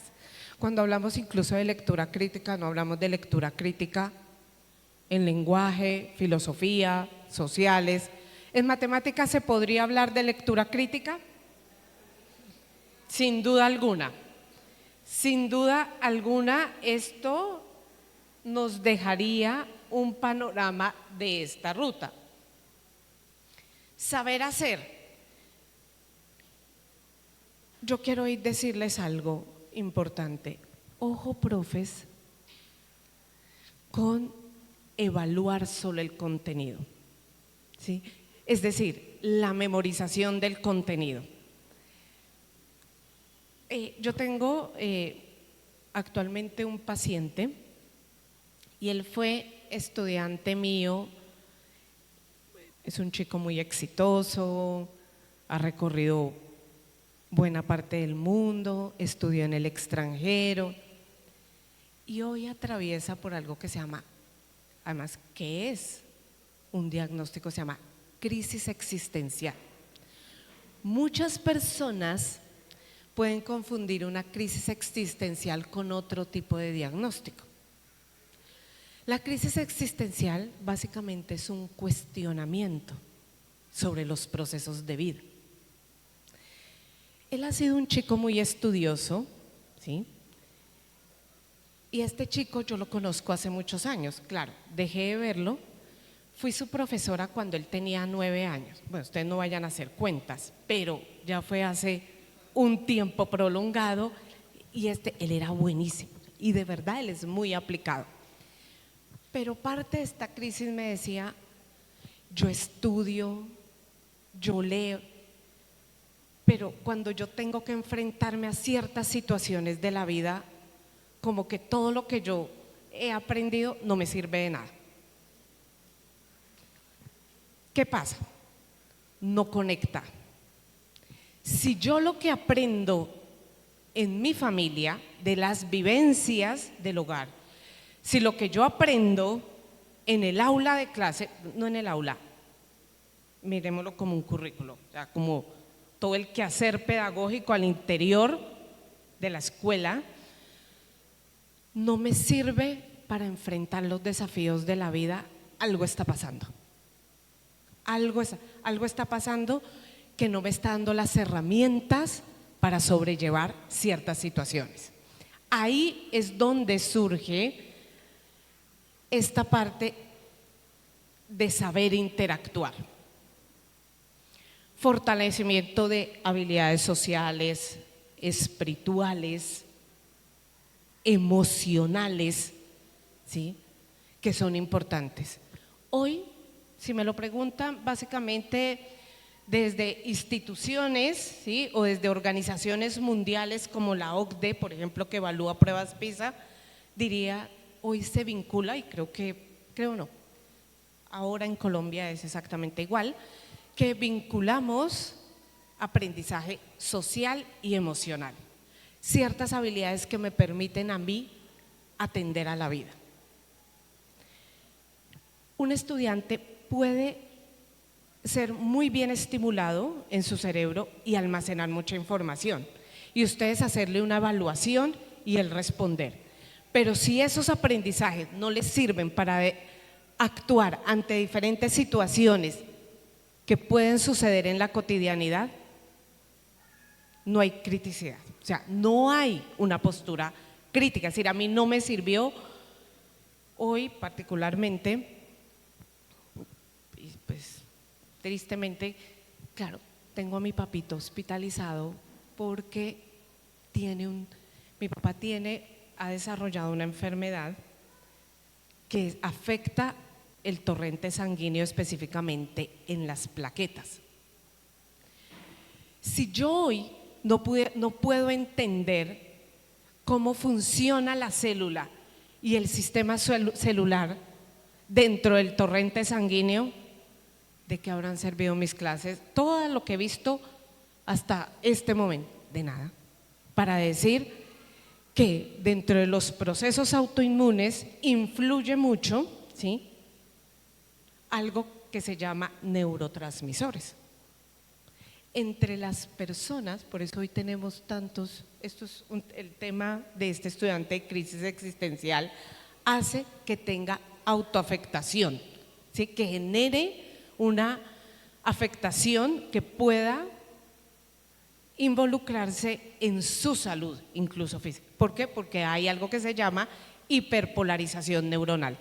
Cuando yo pienso mucho en un problema, y esto va para todos, pienso mucho en una situación, problema, pero no encuentro la solución, se libera algo, una combinación que se llama oxitocina con cortisol, y esto afecta de manera significativa mi órgano.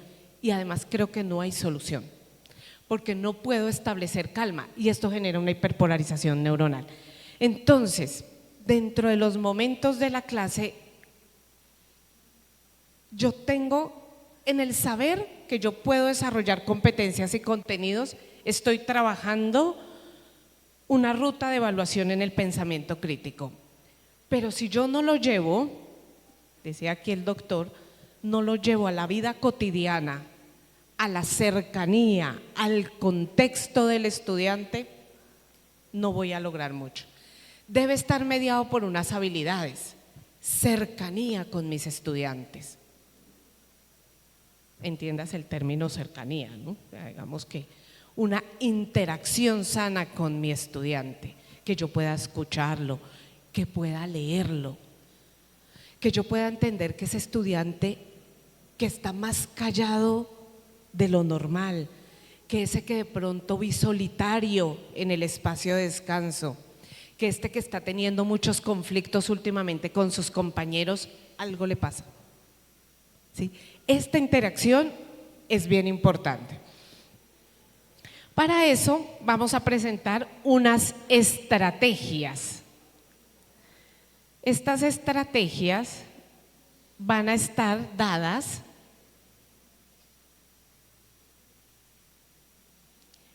en este espacio.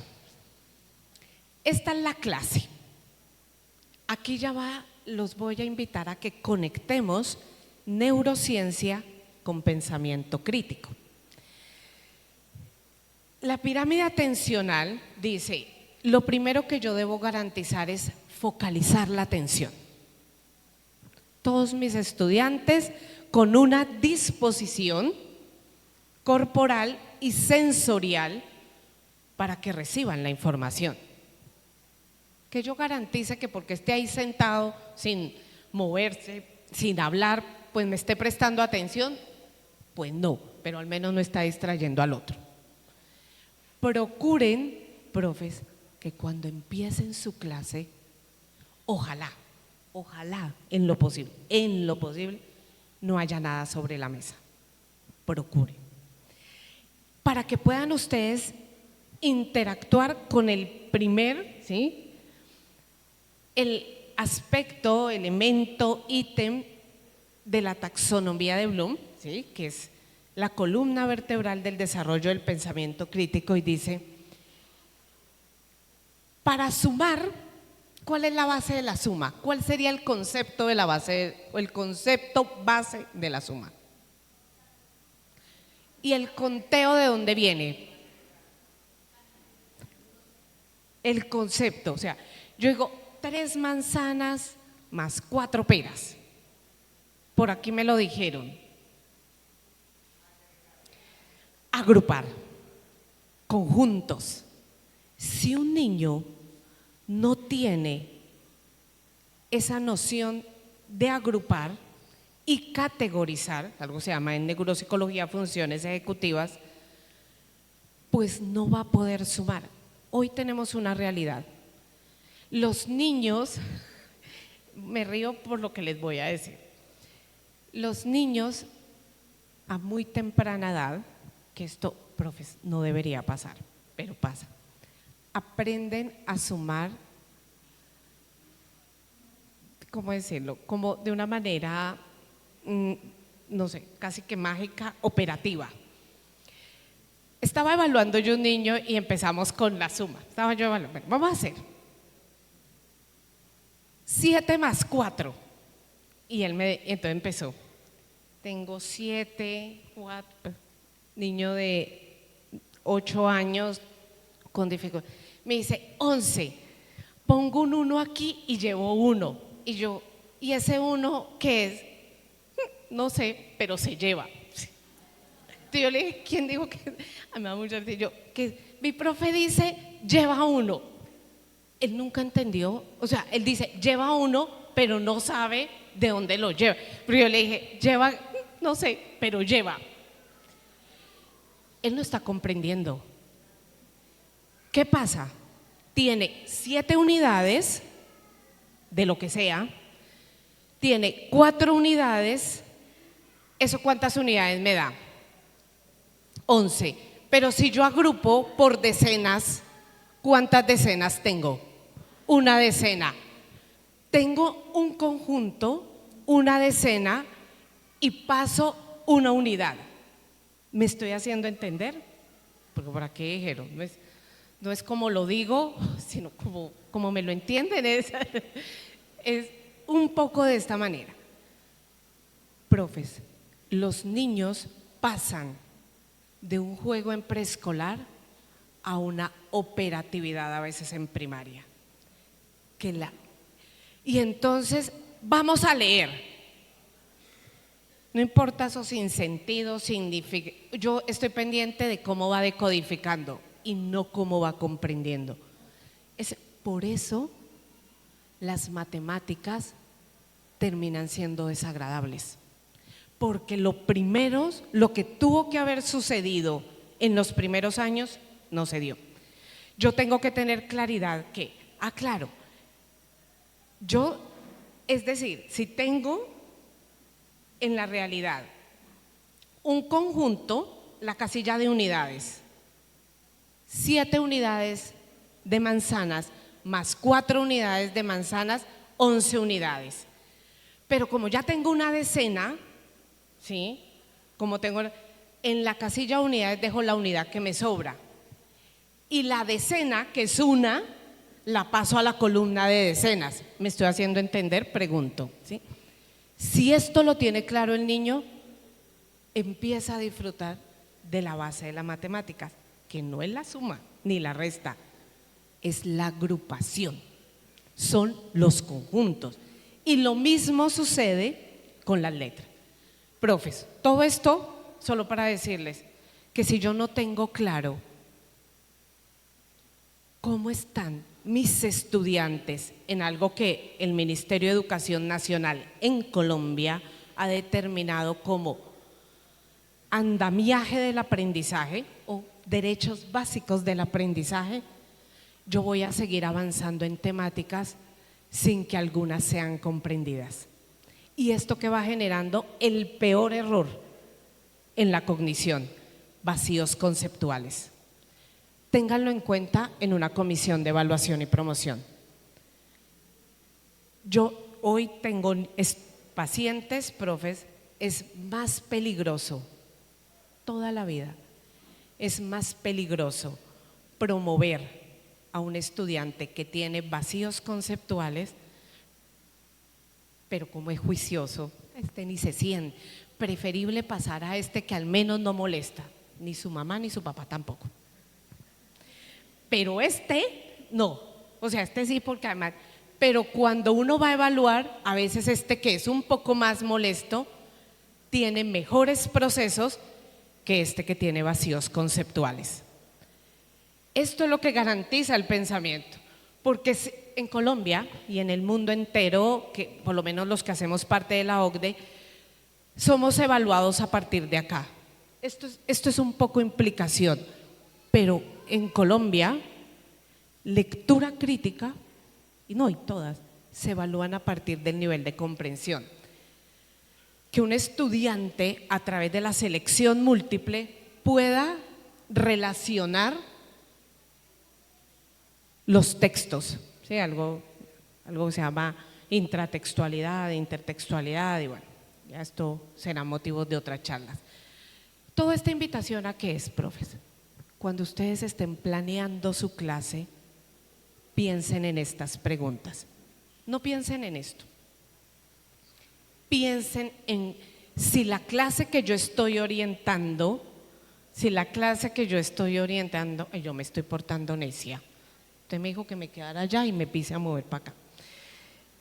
Si la clase que yo estoy orientando responde a esto, lo que mis estudiantes están viendo, lo pueden relacionar con otras temáticas, están entendiendo, les sirve en la vida actual para algo. ¿Sí? Estos son cuestionamientos muy importantes. Lo que hasta acá, cuando veíamos la pirámide, decía la atención selectiva. Yo extraigo lo que le sirve a mi vida. Por eso, por acá ¿cómo es? ¿Taylor quién? Porque todos saben quién es Taylor Swift, yo no. Es la cantante más famosa en esto. Taylor, por eso cuando estamos hablando, seguramente si vamos a hablar de esta cantante comparado a un escritor del romanticismo, adivinen por quién se va a interesar. ¿Sí? O sea, no, yo tengo que buscar formas que de alguna manera se actualicen. ¿Qué actividades y dinámicas estoy colocando para eso? Al final, el máximo nivel del pensamiento crítico es que un estudiante pueda argumentar. Puede ser el más juicioso, el que no se mueva, el que los papás sean de esos papás soñados en el colegio. Pero si un estudiante no tiene capacidad de argumentación, no tiene capacidad de defender un punto de vista, por eso es tan peligroso que solamente hagamos actividades que valoran contenidos y no que los pone a debatir, a reflexionar, a cuestionarse. Entonces, para terminar esto, tengamos en cuenta, cuando yo esté planeando mi clase, esto se puede relacionar, esto cómo influye, ¿sí? Es clave. Y al final, ¿qué es pensamiento crítico? Necesito impactar 3 esferas en el pensamiento crítico. En mi planeación, las preguntas, las actividades que yo voy haciendo deben responder a la taxonomía de Bloom en lo cognitivo. Si un estudiante no puede evidenciar aprendizajes a través de un proceso de análisis, de argumentación, de clasificación, de jerarquización, ¿sí? Con unas actividades puntuales, y para eso surge algo que se llama metodologías activas.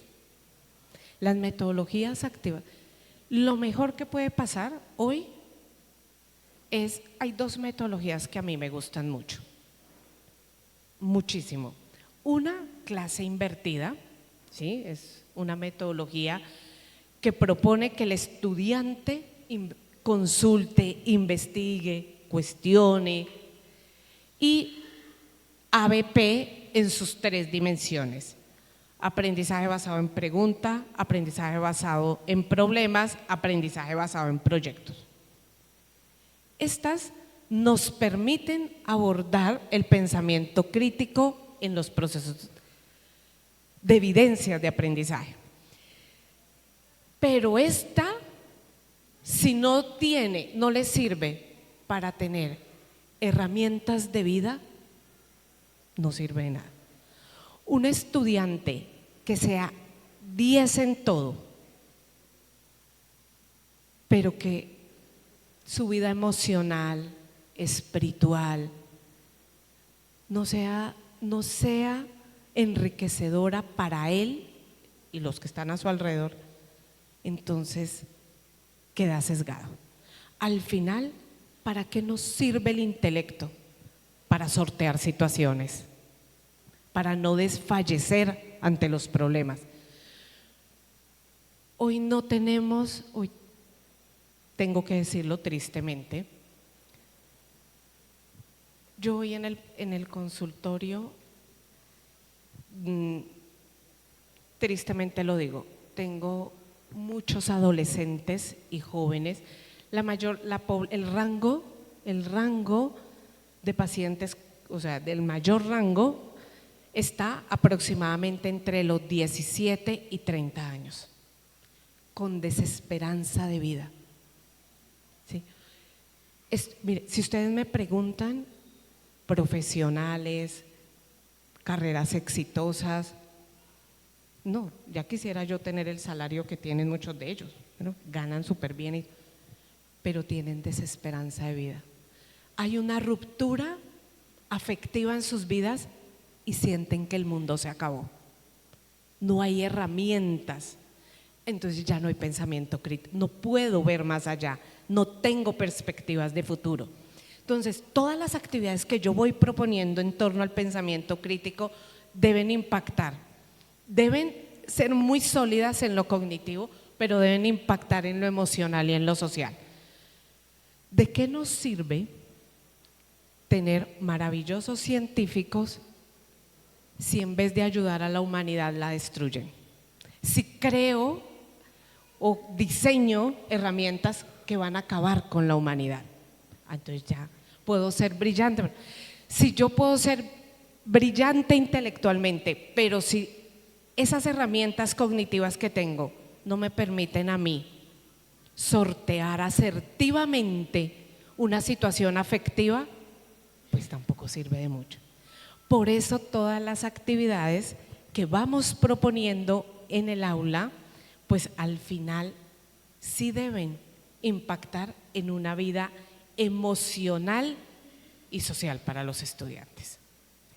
Entonces, hoy mi invitación es: tengamos en cuenta promover clases que respondan a un momento importante. ¿Cómo cierro una clase, profes? Una clase en neurociencia, para que haya la curva de aprendizaje, es decir, esta esfera cognitiva sellada, algo que se llama sellar aprendizajes desde el hipocampo, procuren nunca dejar una clase abierta. A veces, porque puede pasar en otros lados, que uno diga, chicos, ahí les dejo, ¿no? Entonces terminen de copiar la tarea, nos vemos en la copia ahí, y yo me voy. La mitad de ellos no copia nada, ni termina nada, ¿sí? Y por lo contrario llega el otro profesor y encuentra profes. Esta es una estrategia que se utiliza literalmente en rehabilitación. Si su clase es de 50 minutos, las clases, no sé, son de 50 minutos, ¿usted va a planear sobre 50 minutos? No puede, a menos pues que tenga, no sé, habilidades de teletransportarse, una cosa así, no. Mi clase debe estar planeada en un tiempo real. Tiempo real es que mientras me desplazo a un salón, clase, la planeo en 45 minutos, con un inicio en la focalización para trabajar la primera taxonomía de Bloom, que es recordar actividad. Vamos a hacer, o hacer una actividad como la que yo hice, desarrollo, actividad. Y el cierre es lo más importante. Los últimos minutos, todos cerramos el cuaderno o todos tomamos nota. ¿Cómo cierro el aprendizaje de hoy? Julián, para ti, ¿qué fue importante el día de hoy?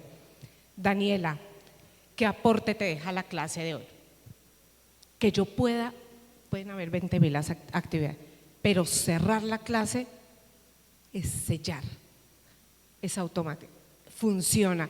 Por eso, dentro de las técnicas que se utilizan en rehabilitaciones, cómo iniciamos una sesión, cómo la terminamos, hablar de los logros, esto fortalece los procesos del pensamiento crítico. Mis profes, muchas gracias, Dios me los bendiga, ya nos estaremos viendo.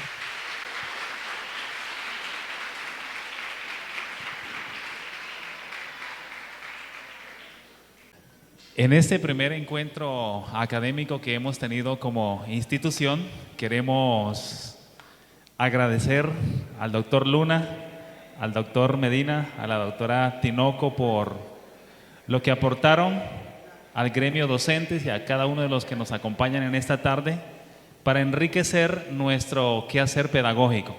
Queremos solicitar un fuerte aplauso para ellos quienes amablemente nos apoyaron.